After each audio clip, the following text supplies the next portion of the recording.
Hey there, welcome to A Year of Trek. I'm Mish, and I'm a Trekkie. And, well, what episodes did we watch today? We got to see brainstorming here. See, this is why you guys check in. I watched it. Oh, that's right. This is why I wrote it down. Who Mourns for Adonais and the Changeling. So let's just get right into this. I know Rob can't be with us tonight, so this might be a little bit quicker than before. And I am starting a little bit later just because I had to. Just, life happens, but I still wanted to get this out. So they're going to a planet, and they get grabbed by a big green hand. It is currently stardate 3468.1. Really, it starts out where Scotty's trying to get him some action. And I so thought, this was funny. And this is my note. What archaic thinking? Because they're talking about, and of course I didn't write down the character's name, but they're talking about that one gal who is the archaeologist that ends up going down to the planet. And so McCoy and Kirk are talking about her, and McCoy says she's a woman, and of course me paraphrasing, she's a woman, she will find a man and leave the service, and because she is all woman. And she's very pretty, but I just think that's some archaic thinking, because nowadays I don't think those lines would fly at all on mainstream thing, because maybe she finds the right guy and he's the one that leaves the service. I don't know. And then we get the big green hand from a planet that really has nothing on it. There's nothing interesting about this planet. Okay, so I kind of like this line, and I honestly, it's been a long day for me. Lots of long days. But I really like this line that Spock said, and something off of an insult, because it says, insults are effective only when emotions are present. And how true is that? Like, if if somebody hits that button through an insult, of course you're going to get emotional, and it hit that trigger for you. And I hate that word, but that button, they push that button, you get emotional. But they're only effective if you let them be effective. So if emotions are present, yes, they're effective. So I thought that was a really good line. And then of course, they beam down. Stuff happens. They end up beamed down, and the guy in the skimpy outfit and the flowers on his head is like, "I am Apollo." Not to be confused with Captain Apollo from Battlestar Galactica. And of course, Scotty, talking about emotional, Scotty he should have been fried that first time that Apollo blows his, fries the gun. He totally should have been fried. And he's definitely, and it's all around this blonde. He's definitely thinking with his other head. I did notice Lieutenant Kyle, or Transporter Chief Kyle, got a promotion. He is now a lieutenant. We'll see how long that lasts. So Kirk and Spock, or Spock and crew, because what is it? The landing party consists of Kirk, Scotty, Chekhov, and the blonde. So you have, and McCoy. So you have 5 people. Okay, so basically they're trying to figure out, okay, well, if we overload this guy, he seems to be tired, all that kind of stuff. when he uses too much, too much energy. So they're like, okay, we're just gonna overstimulate him and see if we can get him to drop his guard. And so Kirk's plan's going pretty good until that damn blonde gets in the way, and she talks Apollo down and messes up Kirk's plans. Women just happen to do that on this show. When they try to appease to her a little bit later on in the episode, Kirk is like, "Oh, I'll go talk to her." Chekhov is like, "Ooh, I can help too." I love how Kirk is just like, "How old are you?" "Oh, 22, sir." "No, I think I'll do it." I'll handle it. Oh, I thought that was pretty good. And then of course, Kirk gets to her, and so when she's back kissing on Apollo, she's like totally breaks it off, and she's trying to go into objective mode, into that scientific mode, and really play that she's not interested in him that way, even though she is. This is a great breakup line. "I couldn't love you more than a new species of bacteria." What a way to kick a guy in the balls. Like even a god, or what we might consider a god. Oh my God. Yeah, that's just. And then of course, Scotty, he totally needs to take a chill pill. He's just like he's getting zapped, and he needs a relation. He needs to relax. Okay. And then of course, when Apollo is like, "Look what you've done to me," he's getting all pissed off. He blames the blonde. "Look at what you have done to me." Well, did you see what you did to her? Like, she looks like she's been beat up. Because of course, he's throwing his temper tantrum after she breaks up with him, and you've got the wind going and the thunder and everything. Yeah, she's looking all beat up. So, and then of course he calls out, and he's like, "Yeah, okay, you guys are right. I'm gone." At least to the people, his previous people. So that was that episode. Wow, I really flew through that. What, 8 minutes? And Rob's not here to comment, but that's how great of an episode it was. There really wasn't a lot to it. Not one of my favorite Star Trek episodes. Not a bad episode, just not one of my favorites. So it's not bad, but it's not good either. Okay, on to the Changeling. Some things I don't get. Okay, so I don't know. Do I have that note? No. Okay. Something I did. I remember. So the Changeling, basically, Kirk runs into a probe. The probe thinks he is its creator, and Kirk outsmarts it. Okay, podcast done. No. So of course they don't even know what it is. They're just being bombarded by these energy things, and have actually found that there's other like complete races that have just been disappeared. So they get this big ball of energy that hits the ship, and Spock says the shields. He says that blast was equivalent to 90 photon torpedoes, 90 of their photon torpedoes. Okay, and it only dropped 20% of their shields. Okay, so let's go a little bit further into the episode. Okay, or maybe just a few. Yeah. When Kirk starts shooting back, let's just go to there.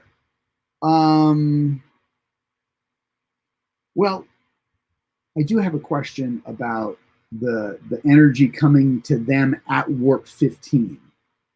That we'll get back to that because there's more at the end. So Kirk is like fire phase, photon number one, fire photon number two. Now, if the Enterprise can withstand a blast the equivalent of 90 photon torpedoes and only lose 20% of the shielding, and they fire one photon torpedo at this thing and it's not damaged, why are they surprised? Like, they don't even know that it's this little meter long cylindrical tube. It could just be a big ship. So but Kirk acts like, oh my God, how could they survive that? It's a photon torpedo. Well, dude, you survived 90 and only lost 20% of your shielding. So I don't get that part. Yeah. Okay. So anyway, we find out that this probe is Nomad. I am Nomad. I am perfect. That the Nomad probe was sent off early 2000s. It was actually developed by Ray Kirk, a guy named Ray Kirk, and it was supposed to be a perfect computer sent out to seek out new life. Okay. Through, let's see. No, I'll get to that later because it's coming up. So we find out this information. And of course, what happens?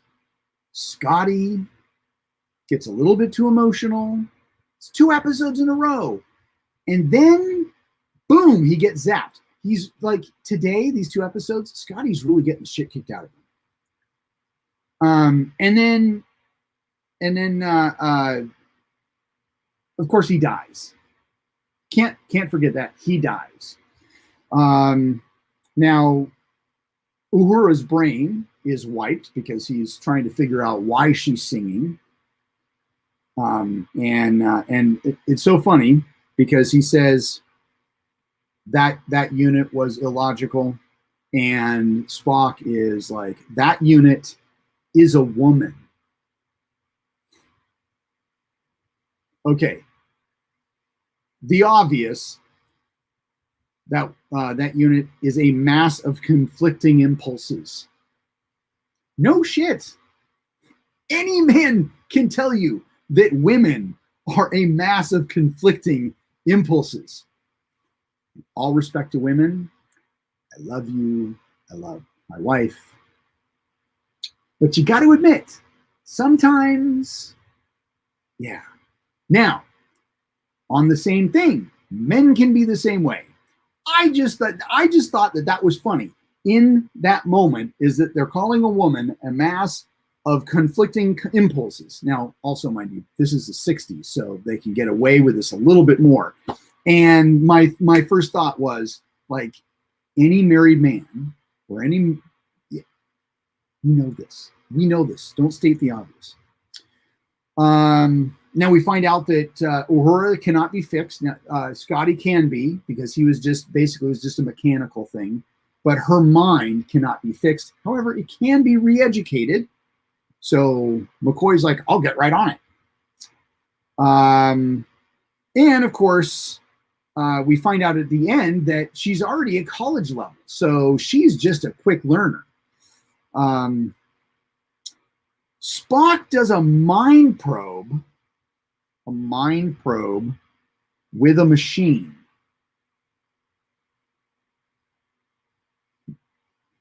Okay. They find out a little bit more about it. They find out that it was damaged. It came into, like, there was something else. It merged, and then it became this machine that kind of reprogrammed itself to search out imperfect beings, or perfect beings, but then wipe out the imperfect beings. So, So Kirk is like, you know what? That machine needs to go, and it needs to go be put in the brig. So they put it in the brig.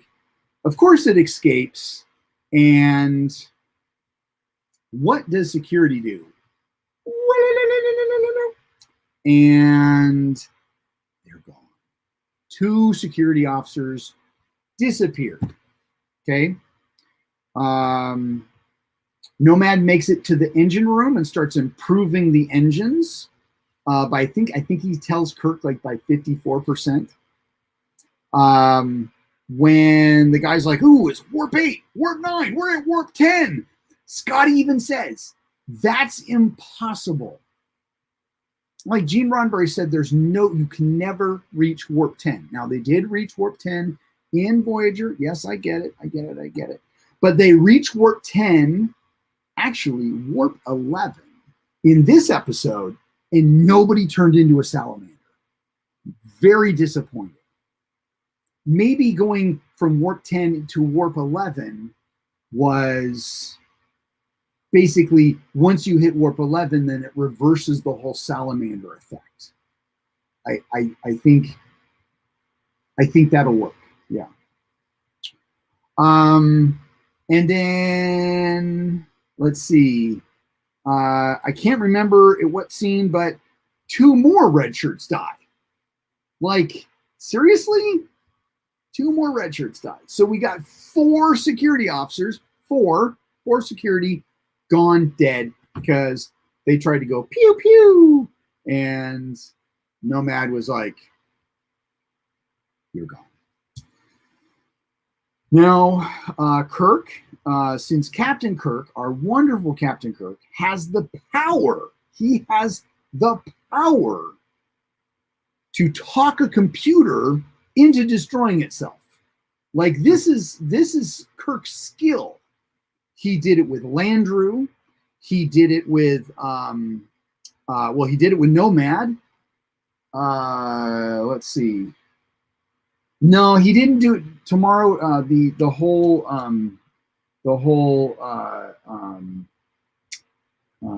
shoot. What's that? What's that episode? Oh shoot! I can't remember what the episode was. He didn't talk to the computer. He just blasted the computer. So, but there we go. 2 computers he has talked into destroying themselves. And then, of course, Uhura is at college level, so she'll be back next week in her spot like it never happens, or never happened. So, yes. So, that's episodic television for you. But it also tells you how smart Uhura is. Like, she is the woman, regardless of how chaotic her brain is. Now, let's get on to something. It's really not a bad episode overall. I was distracted, so if there was a moral to the story, I didn't get it. Now, looking forward in our calendar, and you'll just bear with me here. I got to mark off the 2 for today. If we look forward all the way, no, that's Next Generation. If we look forward all the way to October 16th, okay? October 16th, we will be watching Star Trek the Motion Picture. I want you to take this episode and Star Trek the Motion Picture. And if you're a Trekkie, you've seen the motion picture. You've probably slept through the motion picture. I think I've slept through it more than I've actually watched it. But this story and the motion picture are so similar. Like, oh my gosh. And we will get into a more detailed connection once we actually cover that. But think about it. Think about Nomad and what they were programmed for, and them looking for them meeting their creator, and Spock doing a mind meld. Just think about that. Now, one of my buddies, good friend of mine, hates. What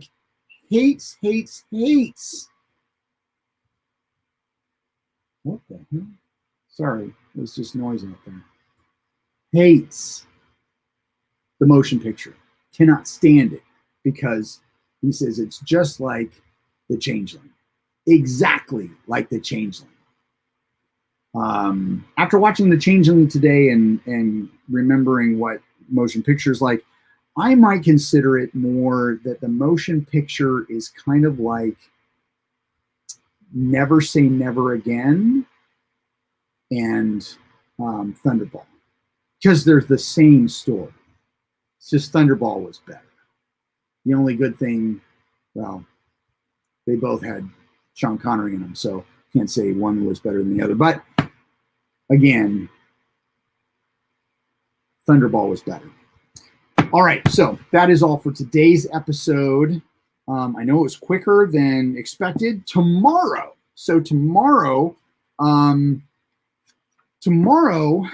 I'm going to be in Indiana.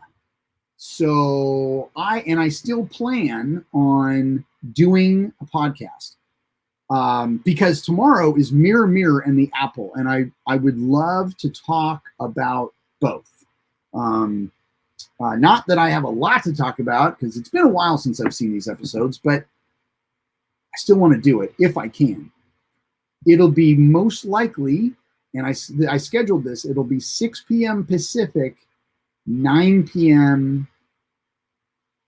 Eastern, because I will be in Eastern time. So, and then 9 o'clock, I think we'll probably be done with our festivities, and then I can basically sit in the cabin and chat. So, there you go. Mirror and the Apple. Watch them, tune in, and until then, live long and prosper. I will see you